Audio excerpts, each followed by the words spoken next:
আজ আমি আর মা করমচা মাখা করে খেলাম। আমার করমচা খেতে খুবই ভাল লাগে। এইগুলো খেতে প্রচুর টক হয়। করমচা পাকা কাঁচা দুটোই খাওয়া যায় এবং খুব সুন্দর লাগে। তো আজকে আমি দেখাবো কি করে করমচা মাখা খাই।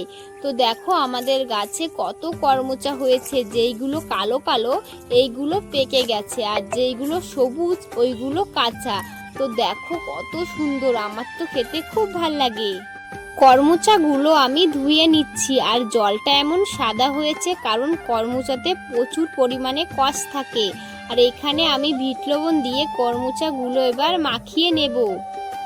করমচা পেকে গেলে এরকম করে মাখালে পুরো রক্তের মতো লাগে। আমি এখানে 3টে কাঁচা লঙ্কা, লেবুর পাতা আর চিনি দিয়েছিলাম, কারণ করমচা ভীষণ টক হয়। চিনি দিলে ওটা খেতে খুবই সুন্দর লাগে, একটু মিষ্টি মিষ্টি টক টক লাগে। তারপরে দেখো আমার মাকে দিয়ে দিলাম। আমার মা তো খেয়ে বলল খুব সুন্দর হয়েছে। করমচা মাখা দেখে লোভ সামলাতে না পেরে আমিও বসে পড়লাম করমচা মাখা খেতে।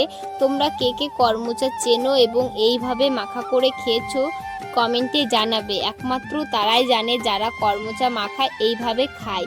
এই করমচা খেতে খুব টেস্টি, তোমরা একবার হলেও খেয়ে দেখবে। এটা আমার নতুন আইডি, তোমরা সবাই প্লিজ আমাকে একটু সাপোর্ট করো।